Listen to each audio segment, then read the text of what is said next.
নিয়ে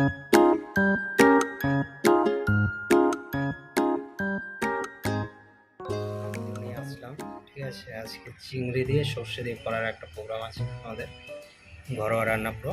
প্রথমে আমি চিংড়িটা কেটেছিলাম, কেটে মিনিমাম 15-20 মিনিটের জন্য হলুদ লবণ দিয়ে মেখে রেখে দিয়েছি, ঠিক আছে। তার সাথে অল্পটা কিছু পরিমাণ আলু, কাঁচা লঙ্কা, হালকা একটু টমেটো, আর কেউ যদি বাটা ঘরে যদি থাকে সর্ষে, তাহলে সেটা দিতে পারেন একটু লিমিটেড অনুযায়ী। আর যদি না হয়, আপনারা বাজার থেকে কিনা গুঁড়োর সাথে জল দিয়ে রেখে দিতে পারেন 10-15 মিনিটের জন্য, ঠিক আছে। দেখুন, এই রান্নাতে আলুটা হলো সম্পূর্ণ অপশনাল। যদি আপনাদের মনে হয় যে আপনারা আলু খেতে ভালোবাসেন, তাহলে আপনারা আলু দিন, আর না হলে আলু না দিয়েও এই রান্নাটা করা যায়।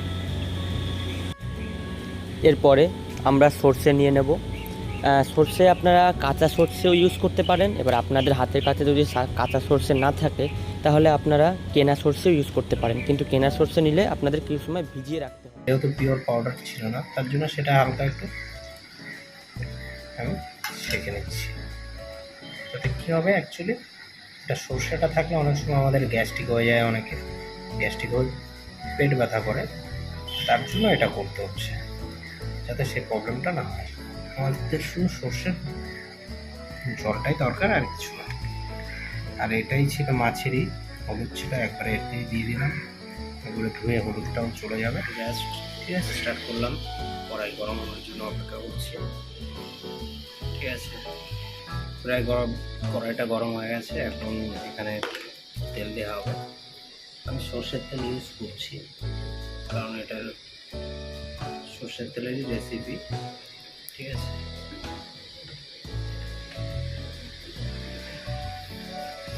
এখন অ্যাকচুয়ালি ফার্স্ট কাজ করব, আমাদের আলুটা একটু হালকা ফ্রাই করে নিতে হবে। এখন আমরা আলুটা একটু ফ্রাই করে নেব, ডিপ ফ্রাই করতে হবে হালকা। কিছুক্ষণ রেখে দিই, হালকা ধিমি আঁচে ফ্রাই করবেন, যাতে আলুটা সেদ্ধ হয়ে যায়। আলুটা প্রায় ফ্রাই হয়ে গেছে, নামানো যাক। নামানো হয়ে গেছে, ঠিক আছে। এখন গ্যাসটা পুরো লো ফ্লেম করে দেবে, নাহলে পড়ে যাবে। এখন আমাদের দিতে হবে শুকনো লঙ্কা আর কালো জিরে।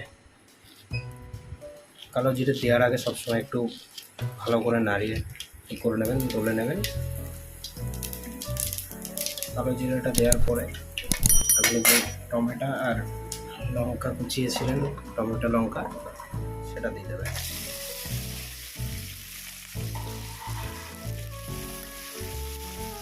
লঙ্কাটা হালকা ফ্রাই হওয়ার পর আমাদের মাছটা ছাড়ার পালা হয়, আমরা মাছটা দিয়ে দেবো।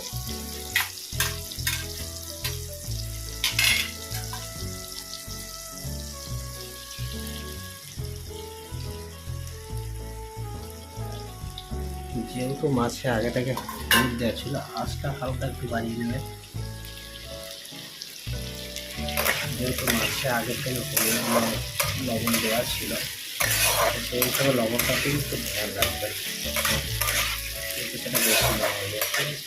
এবার মাছটা হালকা একটু ফ্রাই হবে, 5 মিনিট 2-4 মিনিট ফ্রাই হবে। তারপর আমরা এটা করবো জল দিয়ে দেবো। অলরেডি মাছ থেকে জল ছাড়ছে, ঠিক আছে।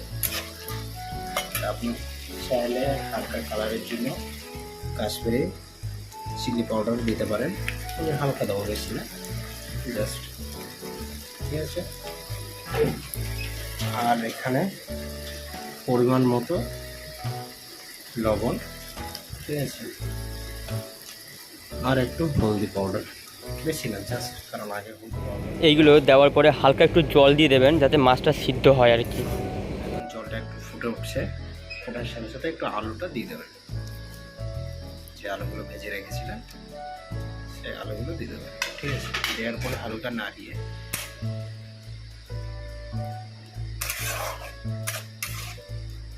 2-3 মিনিটের জন্য এটা ঢেকে দেবে। আমাদের জলটা শুকিয়ে আসছে, ঠিক আছে। আর হালকা একটু আমি শুকাবো জলটা, যাতে পরে ঝোলটা বেশি না হয়ে যায়। সর্ষেটা দেওয়ার পরে যাতে বেশি টানাতে না হয়, সর্ষেটা দেওয়ার পরে বেশি জাল দেবে না, ঠিক আছে? কম জাল দেবে। জলটা প্রায় শুকিয়ে এসছে, এখন এর মধ্যে সর্ষেটা দিয়ে দেবে।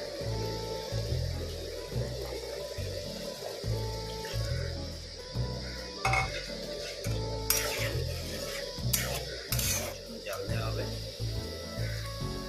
জলটা একটু শুকিয়ে গেলে তার উপরে হালকা একটু সর্ষের তেল দিয়ে, এটা ঝালটা আপনাদের পরিমাণ হিসেবে রাখবেন। ঝালটা একটু কম দিলেই ভালো লাগে, যেটা পছন্দ। হালকা একটু চিনি দিয়ে দেবেন, ঠিক আছে? তাহলে ফ্লেভারটা আরও সুন্দর হয়।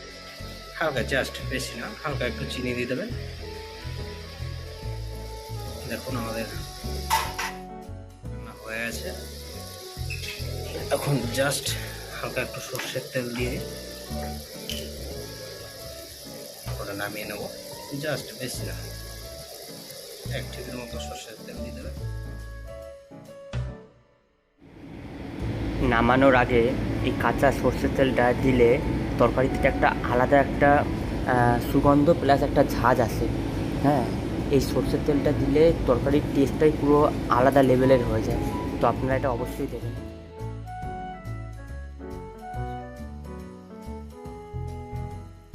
আমাদের সর্ষে দিয়ে চিংড়ি মাছ কমপ্লিট হয়ে আছে, তোমরা দেখতে পাচ্ছ কত সুন্দর।